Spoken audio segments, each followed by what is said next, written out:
All right, hello everybody. Welcome to the latest episode of Sticky Bleachers, a podcast. I'm Bobby here with you today. And I am Corey in Ireland, wishing you and yours a happy St. Patrick's Day. Ah, yes, St. Patty's Day is coming up. You doing anything fun to celebrate over there? I am going to lock my doors and stay inside. I've gone up to the big Dublin celebration. I've seen the parade once, and that's enough of it for me, I think. So that they do have parades and stuff, because you were saying that they normally don't like to celebrate traditionally, no, right? the parades are not for the Irish people. No, the parade is for the tourists who come in, and many of the people marching in the parade are also tourists. You will be. It's very, very surprising when we went how many of the parade acts, and the parade is very long. It's like a 2.5 hour plus parade, and most of the entries are foreign school marching bands, and we saw two different university marching bands when we went in 2013 or 2014. I guess it was Illinois, and I think LSU both had their school bands come. Really? Yeah, and then lots of high school bands, including one that was in my part of the world when I was still a band teacher. So I did not know they were coming. So like around the corner is this band director that I know, and I was like, wow, that's fun. Run into this band director I know in Ireland. So I sent her an email when I got home just to freak her out. Like, hey, I saw you in the parade today. I've been what stalking are the chances? No, I have not been stalking her, nor have I, for the record, have I ever stalked anybody that I know of. That's exactly what a stalker would say, Corey. It's exactly what a stalker would say. Well, I've got to get it on the record anyway. But yeah, and they are going to celebrate St. Patrick's Day. Now, one thing that local people will do here, I'm not planning on doing it because the prices jump up a little bit, is there is a doubleheader of Gaelic Sports games, which we're going to talk about here in a little bit, and we have a quiz about the Irish Gaelic Sports for you a little bit later, Bob. Yeah, so there is a doubleheader at the big stadium here in Dublin that they do. I think it's the club championships for hurling Gaelic football, and they may even have women's divisions in there too. It's a big long event, so it may be more than a doubleheader. It might be a quadruple or octuple header. It might be all day. An octuple header. There you go. Yeah, but we had one of those in NCAA basketball yesterday. I think we had some 60-plus games over the yesterday and today, and one of them was appropriately enough a Notre Dame playing Duke. Did you get a chance to see a recap of that game? I know it was. Yeah, I did. I saw the score of that game. I did not watch highlights of that game, but it was interesting. The way they framed the story, Bob, I thought was kind of fun, and a lot of folks commented on the Yahoo Sports article. It was framed as in, "Oh my gosh, big upset, Notre Dame over Duke." But they were ranked ahead of Duke. Yeah, yes. Above Duke. User RJ from Yahoo says, just shoveling on here, Bob. Dear moronic sports writers, when the higher seed wins, it is not an upset. Sincerely, every sports fan in America. That was all caps, so that's my best all caps voice. There you go. Well, I got the picture. But yeah, the higher seed in the tournament won the game as expected. 4 beats the 5, and it's an upset. The national narrative. Yeah. The upset. And that's just one of those things coming into it where you get those favorite college basketball teams and stuff. So Duke, even when they're the underseed, is still upset if they are beaten by the top-ranked team, or a higher-ranked team. But it was definitely the luck of the Irish in that game, though. They had they were down, I believe, by 16 at some point in the second half and stormed back, and a combination of Notre Dame's offense and a lack of Duke defense, I would say. So definitely something to be worried about for Duke fans going into the big dance. Well, those are certainly two classic things that will cause you to lose a basketball game. Lack of offense and lack of defense. Both of those combined is going to make it tough for you to win any ball game. You could argue many sports that would be the case, Bob. Yeah, absolutely. Absolutely. Defense is always important, and a good offense will get the job done, especially in college basketball. I think you find a lot of the great offenses, if they lack on defense, they're very vulnerable. They may be very fun to watch and stuff. Iowa State, I always bring comes to mind when I think of a very fun offense to watch, but they get into the wrong side of a shootout, and it can be a long day for the Cyclones fans. So as they experienced yesterday, so. Yes, and this week, Bob, this is when I start to. It's like the early days of the NFL and college football season, and these days now are when I really miss being in the United States time zones the most. When you're just kind of just gorging on sports for it is fun. days at a time. Yes, there's an endless plethora of college basketball games going on and stuff. Yeah. I actually went to a bar yesterday, and I wanted to watch the Virginia game. It was on ESPN, and they didn't have the TVs on or anything like that. And I was like, "Can you put on ESPN?" He's like, "Yeah, what's going on?" And I'm like, "Oh, there's a basketball game." He's like, "College?" I'm like, "Yeah." He's like, "Who's playing?" I said, "Virginia." And he's like, "Oh, is it basketball season?" I'm like, "Yep, it's basketball season now. Yep, Wow. it's time." So Yikes. you're going to become familiar with college basketball teams. It's going to be on for a while now. Is that the bar that I think it is, Bob? No, no, no. It was actually we went bowling yesterday. Oh, so it okay, was, all right. It was the bowling alley bar, but Okay, because you have the bar that's downhill from your place now. know. That I could see that happening in that bar. they'd have the game on. They're pretty astute, so I'd love. I'll throw a shout out to the Walnut down there. So. Okay, all right. I didn't know if we were going to be naming names. If anyone yeah. at the Walnut hears this, I'll be amazed. Yeah, I'll yeah. be amazed. If anyone in the Walnut hears this and has a Twitter account, you can shout out to us at Sticky Bleachers on Twitter. Now, that would be incredible. So I guess the gauntlet has been thrown to all of you Walnut fans. All 5 of you that go there. Ronald McDonald goes there, though. So, anyway. But we'll have to do a live remote one of these days when you're back in the States. We'll have to go do a live show down at the Walnut.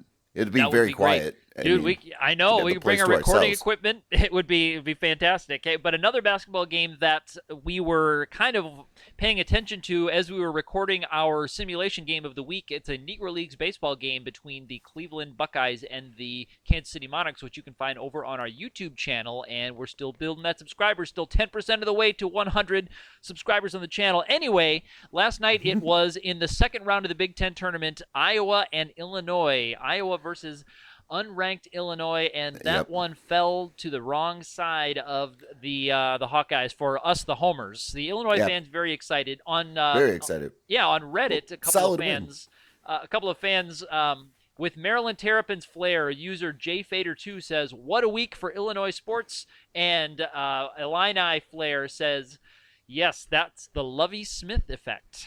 So 2 wins in a row, thanks to the big Lovie hire. Yeah, that is the Lovie Smith effect. 2 wins in a row, and then a loss. So now, how perfect is that, though? Lovie Smith at Illinois. I feel like the Bears fan base still had a lot of love for Lovie when he departed.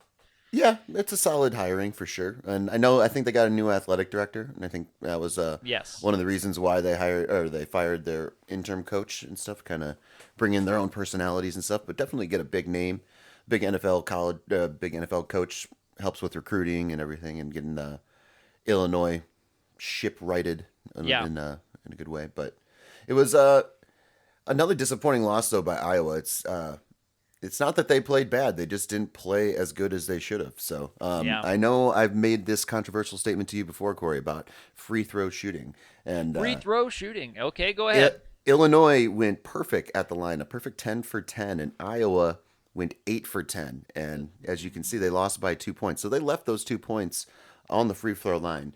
And although you don't expect them to go perfect all the time, you have to play up to your opponent or better. And Iowa has had a tough time doing that with everybody that they played, ranked or unranked, in the last 2 weeks. So we'll see if they can right the ship before the big dance, but it looks like they're going to take a pretty big hit with their seed selection and stuff. So it could be maybe a good thing for them going into the big dance. Yeah, that's going to be very, very unfortunate. We'll see how far they tumble as the weekend's events unfold. It is unfortunate that they've had such strong seasons recently, and then they've kind of fallen into very low seeds or the play-in games of the tournament, and then they got knocked out of the play-in game by Tennessee. So it's just like, oh man, such promise just kind of falls off the cliff to nothing. Yeah, and I know, I believe Peter again. Jock was he got a technical and fell out of the game early on, and halfway through the second half. So some not very heads-up plays that result in just bad situations to be in. So you don't want to put yourself or your team in that situation, and that's what Iowa's been doing over the last few weeks. But I was wondering, Corey, now that we're in the midst of the playoffs here right now, and some of the teams have already punched their ticket, and we're gonna have bracketology selections and stuff on Sunday. I was Yeah. wondering, do you have any method to your madness when you're picking a bracket at all? So when I'm picking a bracket, I am probably more heavily favored the higher seeded teams. I'm less brave about making upset picks, although I always like to choose one 5-12 upset always. For some reason, I'm in love with the 12 over 5 upset. Well, that Uh, seems to happen quite a bit. well, it's I yeah, mean, at least once or twice, you know. yeah, you that's what you kind of typically will have. So that's where I shoot to always pick, but I would never be brave enough to pick two 5-12s. I always look for that one that I feel like is juicy. I Okay. try to find the juicy 5-12 matchup and go for that one. So I've nailed on it a couple times, but other than that, I generally like to pick a team that I like to win it all and work backwards from there with them. Okay. You pick your national champion, and then you kind of reverse engineer it. Yeah, because usually I usually don't have my 5-12 matchup the juicy 5-12 upset. Usually I don't have that 12 seed in the final four, so I can work backwards a little bit until I get to where I think they're going to end up. How about you, Bob? I kind of every year I look at it a little bit differently. So it depends on how much I've been paying attention to basketball leading up to it. Sometimes it's just looking at the teams and whoever I'd like to root for or whoever I think has a better team. Just with this little bit of research I can get done. But I like to. I don't like to pick a national champion. I like to kind of see how that plays out with the road that each team has. So I've been bitten before by falling in love with teams and stuff, and giving them the benefit of the doubt all the way to the national championship, and then sure enough, they run into that team. Like last year, I believe it was UNI. I had UNI beating Louisville, and watching that game, Louisville was the far better team. So, but I let my heart get in the way, and I was rooting for UNI. So, I like to kind of see who has the clearest path to the national championship, and I think with brackets and stuff, it's always you need to have the two teams in the national championship if you're gonna do well in your overall bracket and stuff. Agree, But Bob. if you, Now, one year I won a bracket using a very unconventional method. oh yeah, Um, what was that method? yeah, my dad filled out an extra bracket to submit to the local old people radio station's bracket contest with my name on it without telling me Okay, until I won. well Until there you the go. bracket that he filled out and stuck my name because it was only one entry per person. Yeah, And so for him to put in multiple entries, he used me. And so I was in high school at the time. And I won. It was the year yeah. that Carmelo's Syracuse Orange won, if I remember Oh, correctly. And I picked, I mean, the Orange to go all the way. And so he or I won this contest. So I got to go down to the that counts. local AM radio station in our shared hometown, and I got to talk to the local morning AM talk guy and say, yeah, I just kind of like this guy named Carmelo. And Carmelo. yeah, well, I mean, I had no idea. I had no idea at the time. The only bracket I ever won, it was a pool that I actually put together while we were in high school, and it was when Florida won the national championship, and uh, just lucked out on that particular year when Florida won it, and of course I was accused of rigging the brackets and everything like that because I put together the pool, but there was no shady business going on. It was all legit picks and stuff, but it's always fun. You always like to. It's looking back and if I don't know if you ever see into those daily fantasy lineups and stuff that people do for football and baseball and basketball and everything, but it's one of those. It's a similar situation to when you look back at the end of the day of those fantasy lineups and everyone's had just an amazing day. Like if it's baseball or football, you always wonder like how did they go about picking this team and putting it together because it's very random, especially when it comes to baseball as to who's going to have a good day and or a bad day.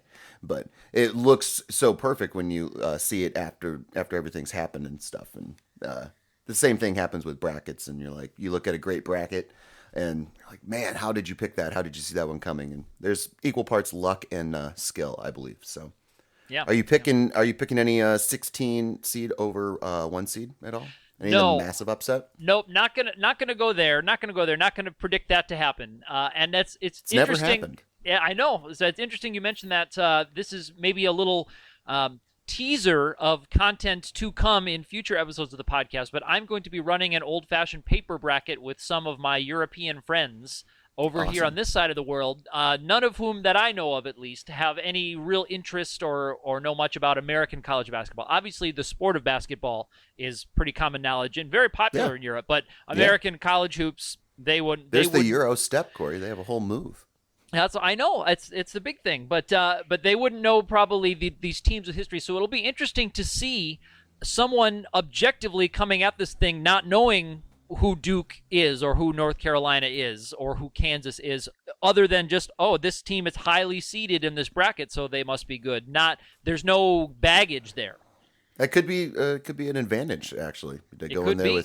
with blinders on. You're just kind of looking at it, and so that's why I think Yeah. a lot of people like this too, is because you can get the person that doesn't even watch college basketball at all until the March Madness actually starts. Even people that fill out the bracket and they won't even watch the games; they just look for the results and everything. So Yep. Yep. you can get a lot of people going, and obviously productivity goes down and everything, which Yeah, is always during fun. those first couple weekends when it's Thursday through Sunday of wall to wall basketball, my Yeah, productivity dropped. I used to turn on a radio in my office, and it yeah, would be the here on the Westwood One Sports Radio Network. They would kind of bounce around between the games as they were finishing up. Oh, it's just binge on audio goodness in my office. So I wasn't supposed to, absolutely. but yeah, You just got to embrace it. You just got to embrace it and set some time for it and everything, and yeah, yeah. enjoy it. Now Yep. But Bob, who would not probably appreciate people who pay attention to a lot of numbers and get really deep in there. I think I know. I think I know who you're going for. Well, it would be pitching great and mustache Hall of Yes, Famer Goose Gossage, pitcher for the New York Yankees for a long I know. time. Made Those damn nerds. those nerds. Yeah, like I wish we had a sound clip of I Ogre know. going Revenge of the Nerds. nerds. Nerds. So he calls Jose Bautista, quote, a disgrace. And I pulled the quote about the nerds, Bob. Would you like me to read it to you? Absolutely. This is Goose Gossage from the Goose's mouth. Quote, the game is becoming a freaking joke. He did say freaking. Just because of the nerds who are running it. I'll tell you what has happened. These guys played rotisserie baseball at Harvard or wherever the F they went. And he didn't say just F. And they Of thought course. that they figured the effing game out. And again, he didn't just say F. They don't know S. Again, he did not say S. So really piling on. So first Jose Bautista, he doesn't like that he bat flips after the home run. And then going on the nerds, Bob. Going on in the Nerds. Well, first off, Jose Batista's bat flip was probably the single greatest baseball moment of last year. I think personally. I I don't think I've ever been as excited watching a baseball game, and I'm not a Blue Jays fan. It was fun to watch them last year. Yeah. But that moment was like, that was an iconic moment for not only Blue Jays fans but for baseball in general. And the nerds. I think they don't mind being called nerds anymore. By the way, No, so no. they've That is embraced no longer it. an insult. Harvard No. nerds is hardly the worst thing you could call somebody. Exactly. Goose Gossage comes from a time when, like, college boy, Yeah. like, What do you go college get boy your was an learning insult on? in his time. Like, why don't I you know. work at the manufacturing plant? Why don't you read another book? Yeah, What's you're wrong with reading books? highfalutin cash and like Goose isn't that old, but he's acting like he's that old. So, Yeah. Goose, Well, Goose, sorry, buddy. and you know me, Corey. I love the baseball nerdery stuff. I know. It's a great aspect of the game, and I think it's what makes baseball great is the inside game of baseball. You can watch it as an outsider looking in and say, okay, the pitcher throws the ball, batter's supposed to hit it. Whoever scores the most runs wins the game. But there's so much more that goes on in that game, and stats are a huge part of it, and they influence strategy, and they determine player value, which can save teams money or can cost them money. All those things go into building a very successful baseball team. And you look at last year, I believe all the teams in the playoffs, just besides like the Texas Rangers, I think, have adopted sabermetrics or analytics in some way, shape, or form.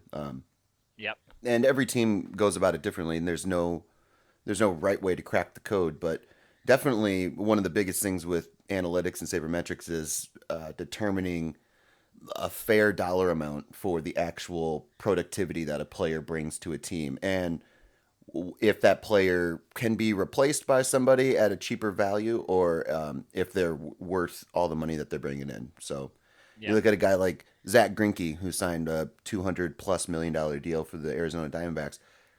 You may think like, oh my gosh, that's a lot of money, and it is a lot of money. But he's also worth it because he's going to bring that value to that team and allow that team to do more things this year than if they didn't sign him and just had to piece them together. They don't have a Zach Greinke in their minor leagues or on their current major league roster, so you have Right. to go out and sign a guy like that. So now, when someone says about that deal, when they say like, so when we break this down, if he pitches an average workload, he's going to get paid something like $1,200 per pitch. yeah, something crazy like that. But you're saying if that you can that's throw too in, narrow a way to look at it. what was that? Are you saying that's a too narrow of a scope to look at that? Yeah, yeah. There's other factors that go into that. I mean, like in Greinke's a great example. He's got amazing control. He's got a delivery that's very low wear and tear on his arm, so it's not gonna break down like a David Price or even a Jake Arrieta and stuff. Those guys, their windup is kind of prone to injury and stuff. Not that they're going to have injuries this year or anything like that, but just with the deliveries that they have, they open the door for injuries a lot more. And of course, pitching isn't a natural human motion and stuff, so No. that's why you see a lot of the injuries that you do see. But to throw a baseball 95 plus and then to have four other pitches that go along with it, and you can throw all of them for a strike at any point in time in the count. That's pretty valuable in baseball. And if you can go, I think Zach Greinke put up, I forget his ERA that he had last year, but it was the best ERA in the last 15 years. So that's Yep. really nothing to sneeze at. And definitely a good time to opt out of your contract and go find a new one. So There you go. So I have to ask but all you, those Bob. things go in. Anyway, Yeah, so I have to ask you now. We've seen just recently two Hall of Fame pitchers reveal themselves as cantankerous old grumps. Is this going to happen to Zach Greinke too? Is he going to be a Hall of Fame pitcher who's going to be, or is it No. only pitchers? What's the deal? I don't now? know. I don't know Zach Greinke personally. Okay. I don't know if he can become an old grumpy guy. You're like later in on. 40 He might be years, an is old grumpy guy right now. Maybe I he don't know. is. Maybe he is. I don't know. Yeah, you don't know these people. They're players on the field. So, and everyone's gonna say something. I mean, those old school baseball guys, baseball more so probably than any other sport, Yeah. protects its hallowed ground and stuff. And it's kind of very similar to music and everything. I would say that the music of your generation is amazing, and and the music of anyone's current generation pales in comparison. So. That's I think what's happening with baseball is that you have a lot of teams that are moving in a new direction. It's becoming not more streamlined, but it's definitely less about the hitting the batter or intimidation or any other of the old school tactics and stuff. It's more cerebral. So that yeah, was the Rolling Stones playing the Super Bowl halftime show to the upcoming Skrillex Carrie Underwood crossover. That sounds as foreign to these oldsters as Exactly. the new style of the game. You Yeah. got to put it in They're gonna ways be, that "What we is can this?" understand, Bob. Yep, exactly. Well, that's what you're here for, Corey. Yeah, well, I know. Yeah, definitely the layman. So shall we go on to Under the Rugby, Bob? Oh yes, our favorite segment. Yeah, we haven't talked about rugby last week because the Six Nations International Tournament took an off week, but I've got current standings and I've got this weekend's games coming up. The Italian team is coming to Dublin to play, and it's actually going to be a battle of number 5 versus number 6. Exciting stuff Ooh. as that is. Is there going to be an upset where the 5 beats the 6? It could be. Yeah, maybe Ireland will take it at home, and it'll be an upset over Italy. So this is the standings currently right now. England is on top with 3 wins and 0 losses. Wales has 2 wins, 1 tie, and no losses. France has 2 wins and a loss. Scotland has 1 win, 2 losses. Ireland is 1 tie and 2 losses. And Italy has lost all 3. And Italy's point differential is minus 49. That's their scoring differential. So pretty Gotcha. significant over 3 games to be minus 49 on scoring differential. So it's going to be, everyone's predicting Ireland to win, but you never know. You never know. Team hungry for a victory is not a team you generally want to face. Yeah, it's going to be tough for them to catch up. But the fans will be excited. They'll be piling in. The Italian fans, they travel well. All the teams in the rugby tournament travel well. So this weekend will be an exciting one in Dublin. I would imagine it's Friday as of our recording. I imagine the Italians are probably landing at Dublin Airport right about now. They usually turn it into a weekend. So it'll be festive. And I don't know if very many of the Italians will stay all the way through St. Paddy's Day. It's less of an Italian thing. The Germans like coming to Ireland for stuff, and of course the Americans and the Canadians really love coming to Ireland. Gotcha. Well, the Australians and New Zealanders, they like us too. Yeah. That's a long trip, though, I'd imagine. It's very long, but I tell you, nobody travels like the Aussies and the Kiwis. Really? I tell you, wow. they the travel. Kiwis. I like that. The Kiwis. Oh, they love to travel, and they take long trips. They will I took a 3-month leave of absence from my job. There's my accent. I said it normally, except I put in me instead of my. Uh-huh. It's perfect, isn't it? It's well, like Paul Hogan right when there you're in Australia or New Zealand, you're a long way from anything. So I guess any trip you take is going to take a while. Right, and it takes you 2 days to get anywhere else but Australia. So, yeah, they might as well do it. But they are very well traveled, and they are great traveling with. I've spent some time with some of them. I met some of them on the road and in hostels. They're a great time. They love to party, and they love to travel, so it's a good thing. Now, do Australians like Foster's beer, or is that just a marketing campaign? I've met Australians. They usually drink lager, but you don't see Foster's on tap at a lot of places here. So usually they would go for like the Heineken or the Carlsberg. Those are kind of the normal mass lagers here. So Gotcha. I've never been to Australia, so I've never seen an Australian or a New Zealander in their native habitat. So I don't know if they drink Foster's down there. I don't even know if they even have Foster's down there. Maybe you can tell us. Twitter.com/Sticky Bleachers. But let's go on, Bob. We're going to talk about the Gaelic Sports, and I have a Gaelic Sports quiz for you. Bring it on. So we talked about this a little bit. Got to get that theme music going. Yeah, I know. We got to have some Irish traditional. Insert theme music here. Is that enough? I think that's enough. Sure. So there are 4 Gaelic sports. I'll talk a little bit about them first, and then I'll give you the quiz. So there are 4 Gaelic sports. The ones that we talked about a little bit last week are Gaelic football and hurling. Both of those are played on a very similar sized field that has a lower goal with a net that looks like a soccer goal, and then goalposts going up from the net. So you can score 3 points by getting it into the net, which is guarded, or you can score 1 point by getting it through the goalpost from anywhere on the field that you can get it to. So if you can do it from 70 yards away, then some of those in hurling can really knock the ball from that far. They can score single points from there. You use your hands and your feet, so I think Gaelic football is a much more exciting game than soccer. I will go on record as saying that. Ooh. Soccer, oh yeah. And I would encourage you too, Bob, and anyone listening, if you like soccer, I would say watch a Gaelic football match, and you'll go like, wow, I was watching a really boring sport before. I'm going to get rid of this polo shirt with a shield on it that I'm wearing right now that says Italia or something. I'm going to just get rid of that thing. Or like this West Ham shirt. I don't know what West Ham, where they eat ham in the West. I don't know. I'm going to take that off. Yeah. It's delicious ham, though. It's delicious ham. Yeah, West Ham is delicious ham, or Arsenal, or whatever. It's seriously. Can you have an arsenal of West Ham?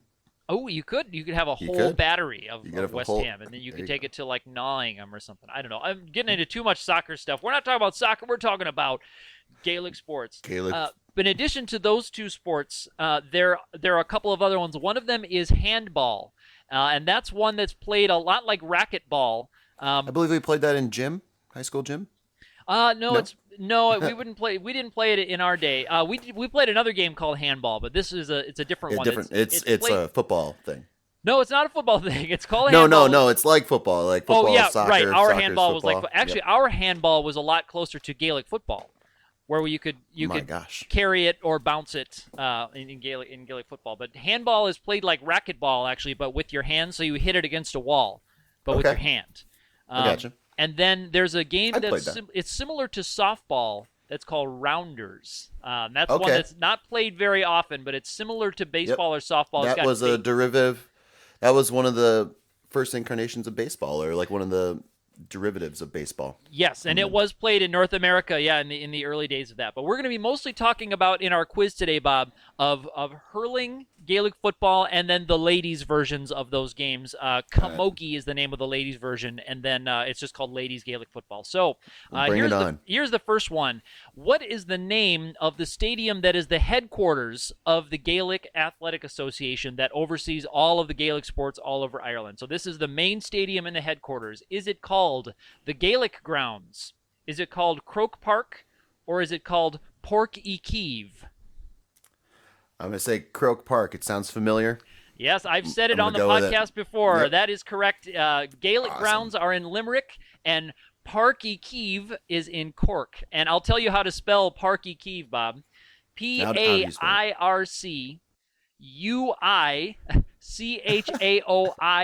PAIRCUICHAOIMH. That's Park y Kiev. So pronounce it again, Park y Kiev. and then spell it again. Yeah, I'll spell it for you. So it's PAIRC. That's Park. Okay. E is capital U, lowercase I, with a fada, with an accent over the I. And Kiev is CHAOIMH. The MH in the Irish language does not have a letter V, so they create that sound by doing either MH, NH, BH. They use other consonant combos to make consonant sounds they don't have a letter for. So Can't just add a V in there. That'd be too much. That's tradition. That's tradition. All right, Okay, here we tradition. go. Nice job on that one, Bob. Croke Park. Thanks. I wasn't sure. I thought I'd give you an easy one that I've said the name of before. Well, the way Yeah. the last quiz went, we need an easy one to start. I know. I thought I'd give you a softball to start. What type of timber is used to make hurleys for both hurling and camogie? What kind of wood? Is it maple? Okay. Is it oak? Or is it ash? The traditional wood used to make hurleys. I'm gonna go oak. It is ash. It is ash. Darn. Yes. And I believe our baseball bats traditionally made of ash. I know recently they've been using maple that shatters. Yeah. I know they recently changed it. I don't know what it was before or what it is currently, but I do know that they started making bats more shatter-proof or shattering. So Yeah, I know they really splinter. I think it's the maple ones that I haven't been to splinter a lot worse, Louisville but- to go through the slugger plant. Yeah, there we go. You know, something I should look at. I don't know. There are several wood carvers who are well known for making hurleys. So there's not one location in Ireland that I know of that is like the Louisville Slugger. I think there's a few craftsmen who have shops that make them for their local area. Anyway, going on. Nice job. So far, we're 1-1. Yeah. One of the first live sports radio broadcasts outside of the U.S. was actually an Irish All-Ireland hurling semifinal. It was on the Irish national broadcaster RTE. Okay, so one of the very first live sports games outside the U.S. broadcast on radio. What year did this happen, Bob? Was it 1919, 1926, or 1930? So one of the first outside of the U.S. radio broadcasts of a live sports match. It was 1919. What was the 20s year? It was 1919, 1926, or 1930. I'm gonna go Three different decades. Yeah. I'll go 26. I'll go 1926. 26 is correct. It was 1926. Yes. I believe August 1926 was one of the first. And Ireland had only been a country for about 4 years at that time. So really Get quite the radio an achievement. broadcast in there. That's And awesome. they broadcast, the Gaelic Sports is one of the first sports broadcasts on the radio outside of the U.S. All right, in Croke Park, one of the grandstands is named after Michael Hogan, who was killed during the Croke Park Massacre on Bloody Sunday of 1920. What county did he play for? Which county did he play for? Was it County Antrim, County Clare, or County Tipperary? County Antrim, County Clare, or County Tipperary? I'll go County Antrim. It was County Tipperary was where Michael Hogan played for. Well, so my other guess was Clare, so I was all the way off on that one. So there we go. So yes, on that day of 1920, there was a hit ordered by the Irish Rebel Army. It was during the Irish War of Independence, and the Rebel Army ordered I call it a Godfather-style hit. They killed 14 British intelligence agents all over the city all at the same time. There was a coordinated attack, so it's like that scene from The Godfather during the baptism, when it hits everybody at the same time. And then the English, in retaliation, they marched their soldiers into the middle of this match and just started firing into the stands and onto the field. So Michael Hogan was actually one of the players who was killed by bullets on the field during a match. So that's why one of the Wow. stands is named after him. Yeah, it was a sad time. Okay, That is sad time. the ball that is used in hurling actually isn't called a ball at all. It's called by its Irish name. And, Okay. Bob, what is its Irish name? Is it shillelagh? Is it schlitter? Or is it sheelanagig? Shillelagh sounds familiar. I don't know why. But Okay. I'll go with shillelagh. It is I'll go not down with the- shillelagh. It is a schlitter. A schlitter. shillelagh sounds familiar, Bob, because it Why? is something that you hear reference. A shillelagh is a walking stick that can be used as a Okay. club. So Gotcha. you would hear, "I'll hit you with my shillelagh." Would have heard that word. Yes. If I had a nickel for every time I heard that. Yeah, you might have. And a might have a couple sheelanagig, nickels. a sheelanagig is a pre-Christian Celtic female figurine that was Okay. carved in ancient Ireland, and it is nothing short of hardcore hustler level pornographic. If you actually really? see one carved, yes, it is a female Like a porn figure. action figure? It is they are of female figures who are spreading things open with their Gotcha. hands, spreading things open Hey, with their man, hands. this is 2 podcasts in a row. We're talking about porn, so we're Yeah, going I in that know. direction, I Yeah. guess. There's no male equivalent with these female figures, and they of new life in pagan times. But Sure. yes, they're Those quite damn pagans. quite scandalous though during yes. during some of the more held in Catholic times. Okay, Bob. So I see Hold you on have to a- those repressed feelings. Yes. All right. So this county has won the All-Ireland Hurling Championship 36 times, more than any other county. Is it County Offaly, County Kilkenny, or County Waterford?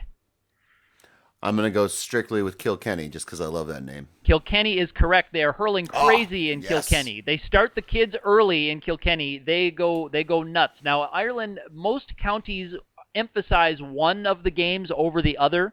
So the best athletes from that county will usually go to the sport that traditionally they are stronger in. So Kilkenny, it becomes kind of a self-fulfilling prophecy. So Kilkenny is hurling crazy. You can go to Kilkenny and people just walk around with hurleys on the street. They're the Cuba of hurling, then, is what you're saying. A little bit, yes. Now, here's a follow-up question, Bob. This county has won the All-Ireland football final, the Gaelic football final, 37 times, more than any other team. Is it County Kerry, County Mayo, or County Dublin? Ooh, Kerry, Mayo, or Dublin? Dublin. Kerry is really standing out for some reason.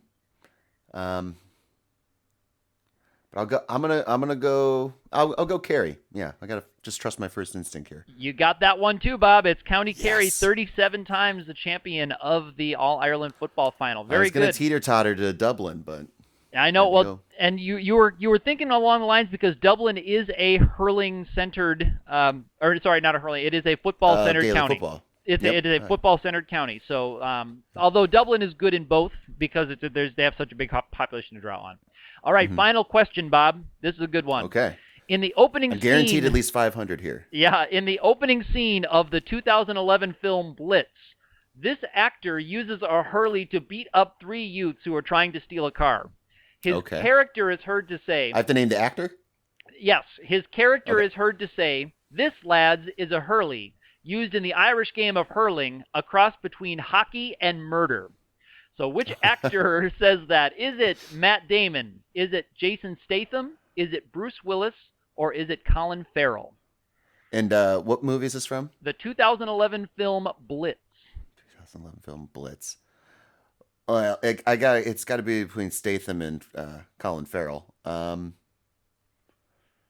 go Jason Statham. You got it right. It's Jason Statham. Good job, Bob. Well done. Sweet.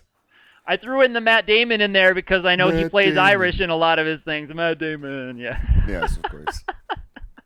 I wonder if he ever gets sick and tired of people saying that to him. I'm sure people come up to him all the time. It's like, Matt Damon. Yeah, I probably would if I met him. I would, absolutely. I'd say it with the Look him utmost right in the respect. face. I'd say respectfully, Yep. sir, Matt Damon. It's better than how do you like them apples? Yeah, so there we go. So, I mean, he didn't even have to say it, which is cool. Yeah, I know, he had didn't to even say have to the say it, he apple didn't have to thing, do but he anything. didn't have to say that. But very nice job on that one, Bob. Very well Thank you. done. Yeah, Told so you I was ready for it. Yeah, you'll be happen to be thinking of me on St. Patrick's Day. I'll probably watch some of those games on streaming, but I don't know if I'll go out of the house and go up to the I'll see stadium. if It I could get crazy I'll see there. if I can find any of those things. Be full March Madness swing at that point. So maybe I'll have multiple devices going on. Yeah, I've tried to find good hurling and football things on YouTube. You can sometimes find full games will get uploaded, but they don't stay up long often, so it's tough for that. There are a few introductory videos for it, but they are set that they'll have like early 2000s really bad industrial metal underneath them with Windows Movie Maker captions and things like swinging in like PowerPoints. It's Well, like for the price, it's a great value. So for the price of a YouTube click, yes, it really yes, is a great value. yes, Moving on, Bob, I have a couple of electronic sports achievements yes. Our recently. esports. Yeah, I know we talked about this a little bit last time. So I have a couple of speedrun records and then something new, something interesting. Speedrun records first, though. Super Mario World 2 Yoshi's Island beaten in Okay, 2 hours, 30 minutes, and 12 seconds by Melonbug. That's a new world record. That's a longer solid. game. Yeah, it sounds like it. Yes. I'm working on Super Mario World still. It's going on about 3 weeks, 7 days, Yep. Well, there you go. Keep working on 14 that. hours. Yeah, and now we're going back a little farther to this is a couple of NES games. The NES game Blaster Master, any percent Japanese version. That's Okay. important to note. Beaten in 27:49 by Scavenger 216, and River City Ransom, novice difficulty, any Oh, percent, beaten in 7 yes. minutes 26.67 seconds by Yellsrack. So Now, are people doing this? What platform are people doing these speed runs on? Are they they doing it usually online or? they broadcast them but you're supposed to do speedruns on the platform that it was released on. So the Yoshi's Island people run them on Super Nintendos Really? that they then stream the footage from, but it's running on their Super NES and they stream that footage. Now some of these games have seen re-releases on like Virtual Console, like a Wii Yeah. downloadable Virtual Console, and those often have their own categories. So Okay. you would have a Super NES version record, and then you would have a Wii re-release version So record. so they're not doing emulators at all. They're not No, emulators typically are not allowed frowned for upon speedruns. steroids of the esports, if you will. Well, there are tool-assisted speedruns that use emulators exclusively to do things that humans can't with Mhm. buttons, that do things that require too much precise timing with buttons. But emulators, it's hard to compare emulators because sometimes they will run at a different speed on one computer or another. Okay. They will go. If the emulator is just running a little faster, you can beat the game more Now quickly. I know that. Well, I know they have some re-released like SNES or NES consoles and stuff. I believe they call them like Retrons or something. But are Yeah. those allowed? Can you do? There's some controversy in those because some of those, the Retrons specifically, are simply they're hardware emulation. They're not hardware. They're not built in with the same hardware as an NES. So Uh-huh. that probably would be its own category. I haven't checked the. Speedrunners typically don't use that kind of stuff. Gotcha. They will use some things like Power Packs, which is like it's instead of a cartridge, Uh-huh. it's a cartridge that you can put an SD card into it, so it has all of your game ROMs in it, but you're still running it on. You can run it on NES hardware with a Really? cartridge, so you can get all of Oh, your so you illegal can have ROMs a from the internet, and so it's an NES cartridge that has an SD slot, and then you interesting. stick that in, or a Genesis or a Super NES or whatever. So they use flash carts sometimes. I was wondering with the Sega Genesis speedruns, can you use a Game Genie?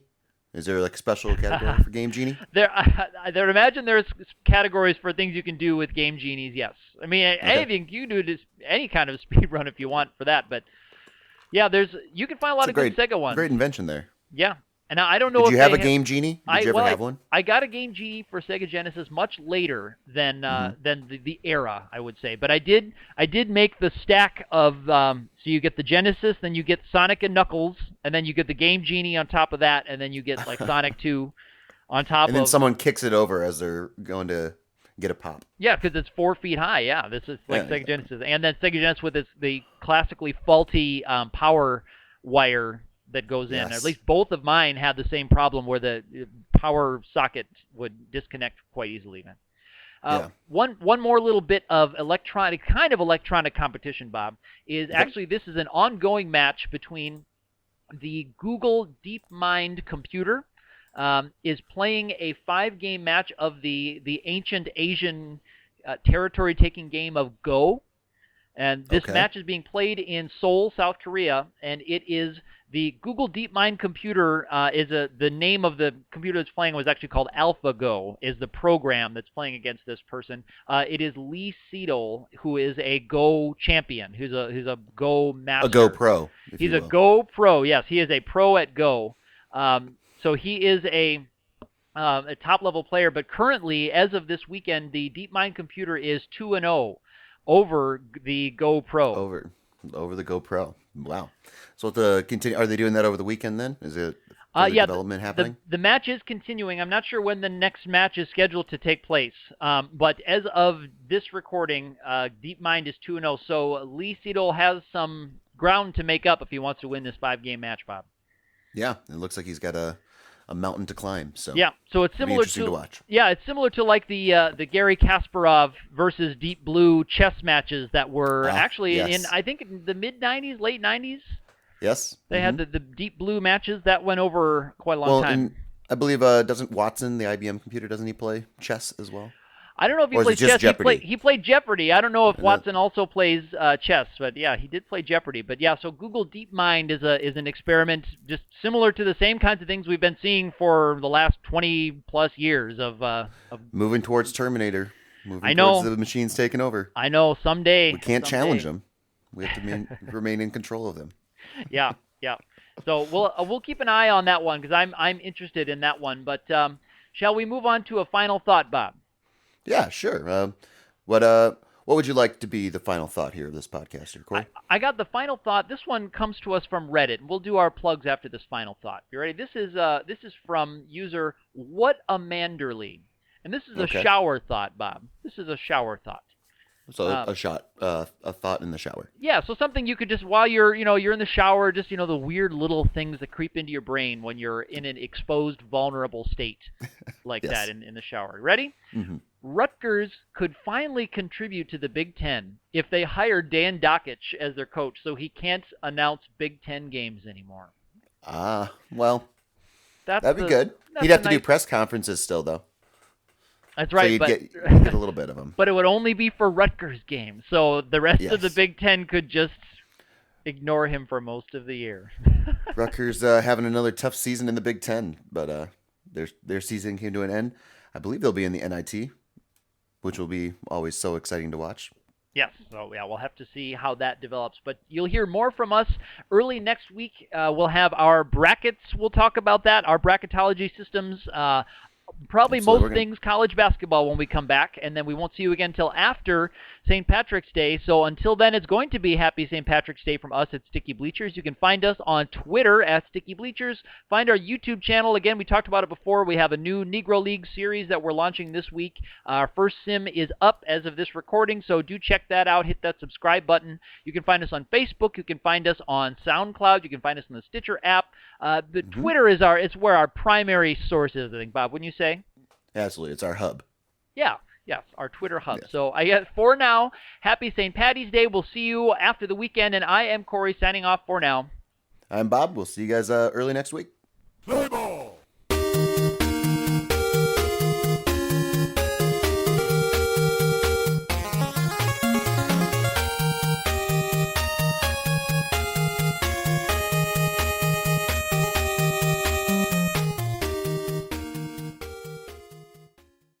Sticky.